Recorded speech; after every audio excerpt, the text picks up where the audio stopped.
अस्सलामुअलैकुम।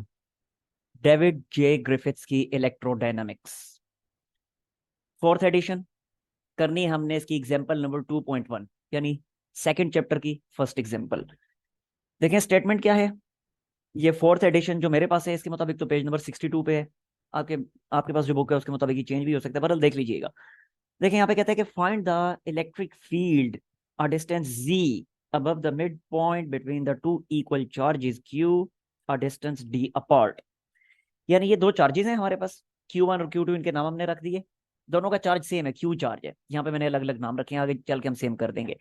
अच्छा खैर, अभी फिलहाल डिफरेंट नाम दे दिए, Q1 और Q2। कहते हैं इन दोनों चार्जेस के दरमियान जो डिस्टेंस है दैट डिस्टेंस इज D।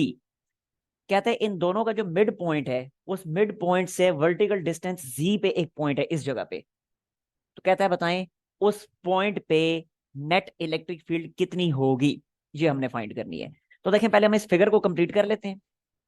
तो अकॉर्डिंग टू दिस ये है इन दोनों को ज्वाइन करने वाली लाइन, लाइक इस तरह से। ये इन दोनों को ज्वाइन करने वाली लाइन है और इस लाइन का ये है मिड पॉइंट। और इस मिड पॉइंट से अगर हम वर्टिकली ऊपर आए तो अराउंड इस जगह पे एक है पॉइंट पी। उस पॉइंट पी पे हमने इलेक्ट्रिक फील्ड फाइंड करनी है। और ये जो वर्टिकल डिस्टेंस है इस वाले मिड पॉइंट से इस डिस्टेंस को कैपिटल जी का नाम दिया हुआ है एग्जाम्पल की स्टेटमेंट में। तो कहता है बताएं कि इस पॉइंट पी पे नेट इलेक्ट्रिक फील्ड कितनी होगी इन दोनों चार्जेस की वजह से। स्टार्ट करते हैं। देखें बिल्कुल सिंपल सी बात है। हमें पता है कि ये दोनों चार्जेस पॉइंट चार्जेस हैं। तो पॉइंट चार्ज की इलेक्ट्रिक फील्ड का जो फॉर्मूला है E इज इक्वल टू के क्यू बाई आर स्क्वेयर, उस फार्मूला को हमने यूज करना है। और उस फार्मूला के थ्रू हमने इस पॉइंट पी पे इलेक्ट्रिक फील्ड फाइंड कर लेनी है। तो सबसे पहले तो देखें बिल्कुल क्लियर है कि ये डिस्टेंस अगर d है तो डेफिनेटली ये डिस्टेंस d/2 होगा, ये वाला डिस्टेंस भी d/2 होगा। तो इन दोनों डिस्टेंसेस को मैं कह देता हूं this distance is d/2 and this distance is also d/2। ठीक हो गया। और साथ ही साथ मैं क्या करता हूँ, पॉइंट P को मैं ज्वाइन कर देता हूँ इस Q1 के साथ भी और Q2 के साथ भी। और जाहिर सी बात है अब Q1 चार्ज का जो पॉइंट P से जो डिस्टेंस है इसको कोई ना कोई नाम तो देना है अपनी आसानी के लिए। तो इस डिस्टेंस को हम स्मॉल r का नाम दे देते हैं। इसी तरह डेफिनेटली ये डिस्टेंस भी इक्वल ही है, तो इसको भी स्मॉल r का नाम दे दिया। ठीक हो गया। अच्छा आप जरा देखिएगा। अब पॉइंट ये जो चार्ज Q2 है इस Q2 की वजह से इस पॉइंट P पे जो इलेक्ट्रिक फील्ड बनेगी उस इलेक्ट्रिक फील्ड की डायरेक्शन होगी इस तरह से। इसे मैं सॉलिड कर देता हूँ, ठीक है। इस लाइन को सॉलिड कर देता हूं ताकि समझना आसान हो जाए। इसी तरह इस लाइन को भी सॉलिड कर देता हूं ताकि समझना आसान हो जाए। अच्छा अब जरा देखिएगा। अब जरा देखें। अब ये जो चार्ज Q2 है इस Q2 की वजह से P पे जो इलेक्ट्रिक फील्ड होगी उसकी डायरेक्शन होगी ये। This is the direction of electric field और इसको मैं E2 का नाम दे देता हूँ। E2 का मतलब electric field due to charge Q2। इसी तरह Q1 चार्ज की वजह से पॉइंट P पे जो इलेक्ट्रिक फील्ड बनेगी डेफिनेटली उसकी ये डायरेक्शन होगी। और इस इलेक्ट्रिक फील्ड को मैं E1 का नाम दे देता हूँ। E1 का मतलब electric field due to Q1। ठीक हो गया। E2 और E1। अच्छा जी अब आगे फर्दर देखिएगा। अब E1 चार्ज और E1 इलेक्ट्रिक फील्ड और E2 इलेक्ट्रिक फील्ड, इन दोनों इलेक्ट्रिक फील्ड्स को इनके कंपोनेंट्स में हम रिजोल्व कर लेते हैं क्योंकि ये वेक्टर क्वांटिटीज है हमें पता ही है। तो देखें जरा E1 का जो कंपोनेंट बनेगा, एक कंपोनेंट ये बनेगा, कंपोनेंट्स में रिजोल्व करना आपको आता है इसलिए मैं इसकी डिटेल में नहीं जा रहा।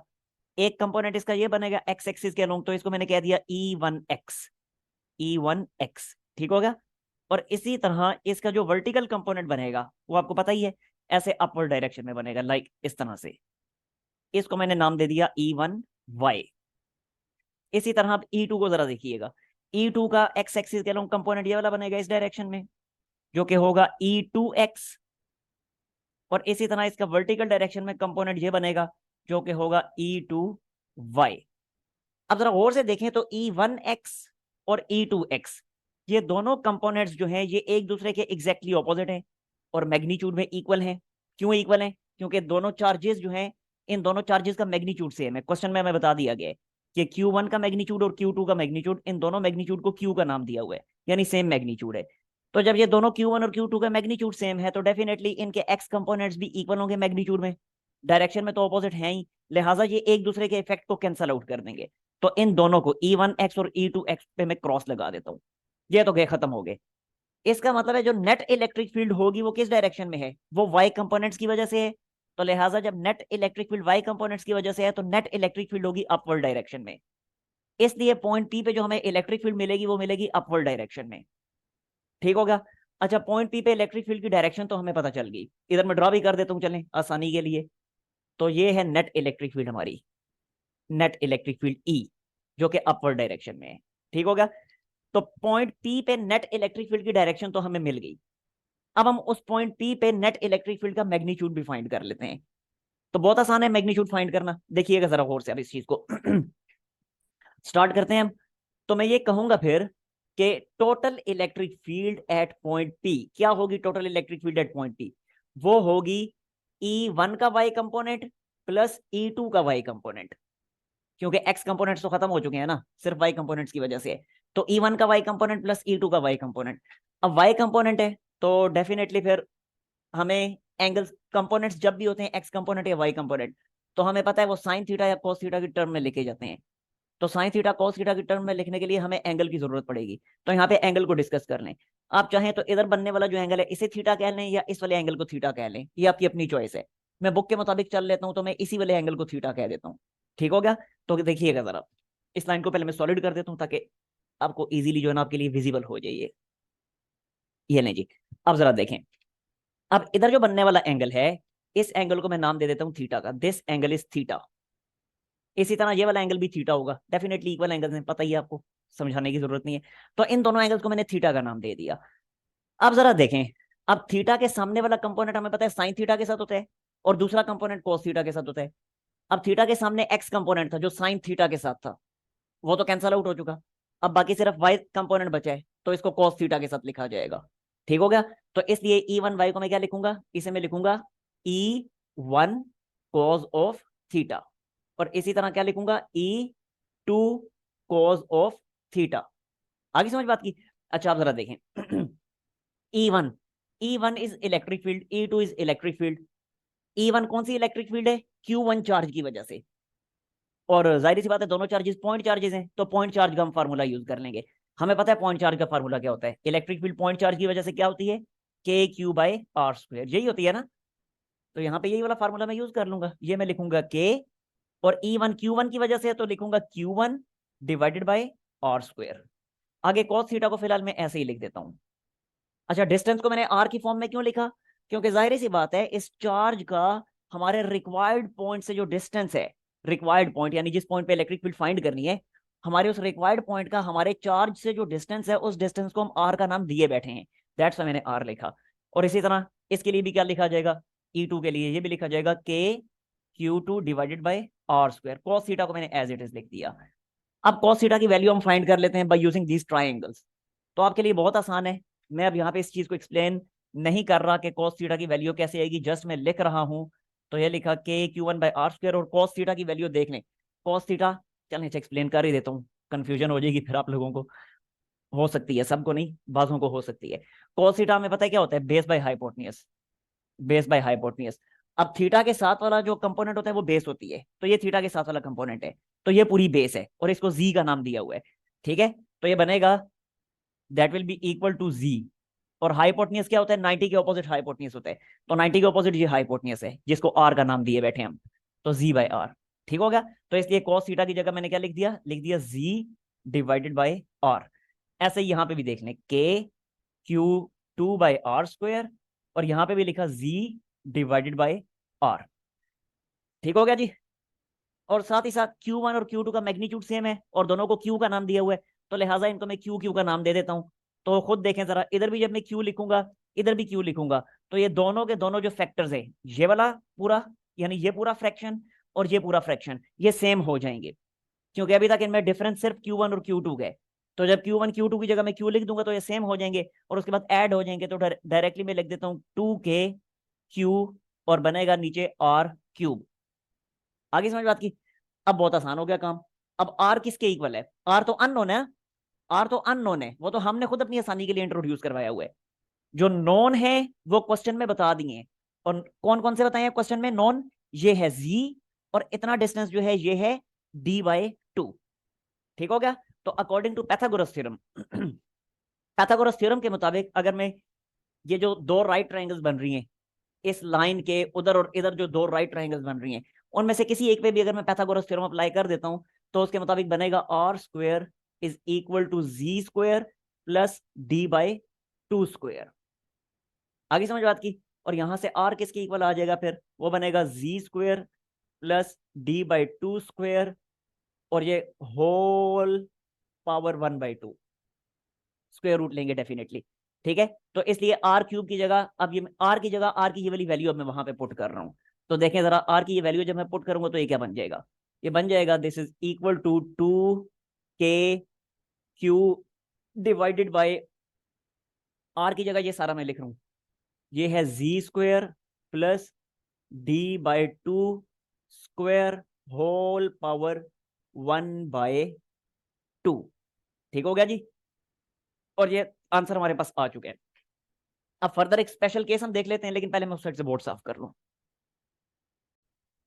ओके जी, देखें जरा इस चीज को। अच्छा, छोटी सी मिस्टेक भी मैंने यहाँ पे कर दी है, ये क्यूब था ना, वो क्यूब मैं यहाँ पे लिखना भूल गया हूँ। होल पावर 1/2 तो मैंने लिख दी, लेकिन क्यूब भी तो लिखना था। तो ये मैं इधर ब्रैकेट लगाता हूँ और यहाँ पे मैं लिख देता हूँ होल क्यूब। और अगले स्टेप में आपको पता है 3 और 1/2 मिलकर 3/2 बन जाएंगे। तो ये एक स्टेप और मैं कर देता हूँ इधर, ये बन जाएगा फर्दर हमारे पास 2k q divided by g square plus D by two square, और होल पावर बन जाएगी हमारे पास 3/2। ठीक हो गया। और एक मिस्टेक और भी मैंने कर दी, ये यहाँ पे जी भी आता है जो कि मैं मिस कर बैठा हूँ, ये मैं मिस कर बैठा था। और वो जी डेफिनेटली इधर भी आएगा फिर, और वो जी इधर भी आएगा। ठीक हो गया। अच्छा, ये हमारे पास इसका फाइनल आंसर आ चुका है। अब स्पेशल केस एक देख लेते हैं। वो स्पेशल केस ये है कि अगर ये पॉइंट पी इन दोनों चार्जेस की कॉम्बिनेशन से बहुत दूर चला जाए, बहुत ऊपर चला जाए, तो जब बहुत ऊपर चला जाएगा तो डेफिनेटली ये जो जी डिस्टेंस है, ये इस डी डिस्टेंस के मुकाबले में बहुत लार्ज हो जाएगा।